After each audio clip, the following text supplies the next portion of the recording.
राम नाम सत्य है। एक बार एक साधु महात्मा श्यामदास जी रात के समय श्री राम जी के नाम का जाप करते हुए अपनी धुन में चले जा रहे थे। जाप करते हुए एक घने जंगल से गुजर रहे थे। सुनसान होने के कारण महात्मा बार बार भ्रमण करते रहते थे। वह किसी भी स्थान में अधिक समय तक नहीं रुकते थे। ईश्वर के नाम के प्रेमी थे, इसलिए वह दिन रात राम के नाम का जाप किया करते तथा औरों को भी उसी मार्ग पर चलने की सलाह देते थे। श्यामदास जी ने घने जंगल में मार्ग भूल गए, पर अपनी धुन में वह चले जा रहे थे। जहाँ राम ले चलें वहाँ दूर अंधेरे के बीच में बहुत सी दीपमालाएं प्रकाशित थीं। महात्मा जी उसी दिशा की तरफ चलने लगे। पास में पहुंचते ही देखा कि वट वृक्ष के पास अनेक प्रकार के वाद्य यंत्र बज रहे हैं। नाच गान और शराब की महफिल जमी है। कई औरत पुरुष साथ में नाचते कूदते हंसते तथा और लोगों को हंसा रहे हैं। उन्हें एहसास हुआ कि वह मनुष्य नहीं प्रेत आत्मा है। श्यामदास जी को देखकर एक प्रेत ने उनका हाथ पकड़ कहा, ओ मनुष्य, हमारे राजा तुझे बुला रहे हैं, चल। वह मस्त भाव से राजा के पास गए, जो सिंहासन पर विराजमान था। वहां राजा के आसपास कुछ प्रेतात्मा खड़े थे। प्रेतराज ने कहा, तुम इस ओर किस लिए आए हो? हमारी मंडली आज मदमस्त हुई है। इस बात का तुमने विचार क्यों नहीं किया? तुम्हें मौत से डर नहीं लगता है? तब हंसते हुए महात्मा श्यामदास जी बोले, मौत का डर और मुझे? हे राजन, जिसे जीने का मोह हो उसे मौत से डर लगता है। हम तो साधु संत लोग हैं। मौत को आनंद यह तो शरीर परिवर्तन है, जो प्रारब्ध कर्म के बिना किसी से नहीं हो सकता है। प्रेतराज बोला कि तुम जानते हो कि हम कौन हैं? महात्मा जी बोले, मैं अनुमान लगाता हूँ कि आप एक आत्मा हो। प्रेतराज बोला, तुम जानते हो लोग और समाज हमारे नाम से कांपते हैं। महात्मा जी बोले, प्रेतराज, मुझे मानव में गिनने की गलती मत करना। हम जिंदा दिखते हुए भी जीने की इच्छा से मृत तुल्य हैं। यदि जिंदा मानो तो भी आप हमें मार नहीं सकते। जी, जीवन मरण कर्म के अधीन है। क्या मैं एक प्रश्न पूछ सकता हूँ? महात्मा की निर्भरता को देखकर प्रेतों के राजा को आश्चर्य हुआ कि प्रेत का नाम सुनते ही मर जाने वाले मानव में एक बिना डरे बात कर रहा है। सच में ऐसे मानव से बात करने में कोई हर्ज नहीं। प्रेतराज बोला, पूछो क्या प्रश्न है? महात्मा जी बोले, प्रेतराज, आज यहाँ आनंद का उत्सव क्यों मनाया जा रहा है? प्रेतराज बोला, मेरी इकलौती कन्या उसके योग्य पति न मिलने के कारण अब तक कुंवारी बैठी है, लेकिन अब योग्य जमाई मिलने की संभावना है।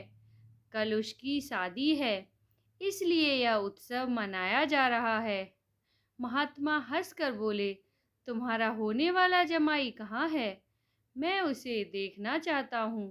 प्रेतराज बोला, जीने की इच्छा के मोह को त्याग करने वाले महात्मा, अभी तो वह हमारे प्रेत योनि को प्राप्त नहीं हुआ है। वह इस जंगल के किनारे एक गांव के धनवान का पुत्र है। महादुराचारी होने के कारण एक भयानक रोग से पीड़ित है।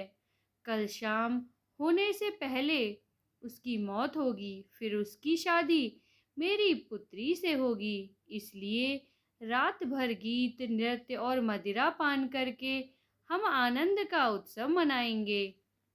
श्यामदास जी वहां से विदा होकर श्री राम नाम का जाप करते हुए जंगल के किनारे बसे गांव में पहुंचे। उस समय सुबह हो गई थी। एक गांववासी से महात्मा ने पूछा, इस गांव में किसी श्रीमान का बेटा गंभीर बीमारी से पीड़ित है? ग्रामीण ने बोला, हाँ महाराज, नवलासा सेठ का पुत्र संकलचंद 1 वर्ष से रोग से पीड़ित है। बहुत उपचार हुआ पर उसका रोग ठीक नहीं होता है। महात्मा बोले, क्या वह जैन धर्म मानते हैं? ग्रामीण बोला, उनके पूर्वज जैन थे किंतु भाटिया के साथ व्यापार करते हुए अब वैष्णव हुए हैं। महात्मा नवलाशा सेठ के घर पहुंचे। संकलचंद की हालत गंभीर थी। अंतिम घड़ी चल रही थी। फिर भी महात्मा को देखकर माता पिता को आशा की किरण दिखी। उन्होंने महात्मा का स्वागत किया। सेठ के पुत्र के पलंग के निकट आकर महात्मा राम नाम की माला जपने लगे। दोपहर होते होते लोगों का आना जाना बढ़ने लगा। महात्मा बोले, क्यों संकलचंद, अब तो ठीक हो? संकलचंद ने आंखें खोलते ही अपने सामने एक प्रतापी संत को देखा तो रो पड़ा। बोला, बाबा जी, आप मेरा अंत सुधारने के लिए पधारे हो। मैंने बहुत पाप किए हैं। भगवान के दरबार में क्या मुंह दिखाऊंगा? फिर भी आप जैसे महात्मा के दर्शन हुए हैं, यह मेरे लिए शुभ संकेत है। इतना बोलते ही उसकी सांस फूलने लगती है। वह खांसने लगा। बेटा, निराश न हो, भगवान राम पतित पावन हैं। तेरी यह अंतिम घड़ी अब काल से डरने का कोई कारण नहीं है। खूब शांति के साथ मन को शांत करके तमाम वेग को रोक कर श्री राम के नाम के जाप में मन को लगा दे। राम नाम के जाप में लग जा। दिन ढलते ही संकलचंद की बीमारी बढ़ने लगी। वेद हकीम बुलाए गए, हीरा भस्म आदि कीमती औषधि दी गईं, किंतु अंतिम समय आ गया। यह जानकर महात्मा जी ने थोड़ा नीचे झुककर उसके कान में राम नाम लेने की याद दिलाई। राम का नाम लेते ही उसके प्राण पखेरु उड़ गए। लोगों ने रोना शुरू कर दिया। शमशान घाट जाने की तैयारी शुरू हो गई। मौका पाकर महात्मा जी वहां से चल दिए। नदी तट पर आकर स्नान करके राम का नाम स्मरण करते हुए वहां से रवाना हुए। शाम ढल चुकी थी। फिर वह मध्य रात्रि के समय जंगल में उसी वट वृक्ष के पास पहुंचे। प्रेत समाज उपस्थित था। प्रेतों के राजा सिंहासन पर हताश होकर बैठे थे। आज गीत नृत्य हास्य कुछ न था। चारों ओर करुण आक्रंद हो रहा था। सब प्रेत रो रहे थे। महात्मा ने पूछा, प्रेतराज, कल तो यहाँ आनंद उत्सव था, अशोक समुद्र लहरा रहा था, क्या कुछ अहित हुआ है? प्रेतराज, हाँ भाई, इसलिए रो रहे हैं, हमारा सत्यानाश हो गया। मेरी बेटी की शादी होने वाली थी, अब वह कुंवारी रह जाएगी। महात्मा, प्रेतराज, तुम्हारा जमाई तो आज मर गया है, फिर तुम्हारी पुत्री कुमारी क्यों है? प्रेतराज ने चिढ़कर कहा, तेरे पाप से मैं ही मूर्ख हूँ कि मैंने कल तुझे सब बता दिया। तूने हमारा सब सत्यानाश कर दिया। महात्मा ने नर्म भाव से कहा, मैंने आपका हित किया, यह मुझे समझ में नहीं आता। क्षमा करना, मुझे मेरी भूल को बताने का कष्ट करो तो मैं दोबारा नहीं करूँगा। प्रेतराज ने जलते हृदय से कहा, यहाँ से जाकर तूने मरने वालों को राम नाम का स्मरण का मार्ग बताया और अंत समय में भी राम नाम कहलवाया। इससे उसका उद्धार हो गया और मेरी पुत्री कुमारी रह गई। महात्मा जी, क्या सिर्फ एक बार राम नाम जप लेने से वह प्रेत योनि से छूट गया? क्या आप सच कहते हो? प्रेतराज बोला, हाँ मानव, जो मनुष्य राम नाम जप करता है वह राम नाम जप के प्रताप से कभी हमारी योनि को प्राप्त नहीं होता है। भगवान राम नाम जप में नर को उद्धारनी शक्ति है।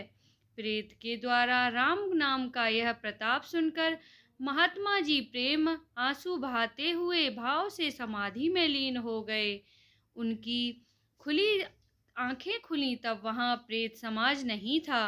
बाल्य सूर्य की किरणें वट वृक्ष को शोभायमान कर रही थीं। तो प्रेम से बोलो जय श्री राम।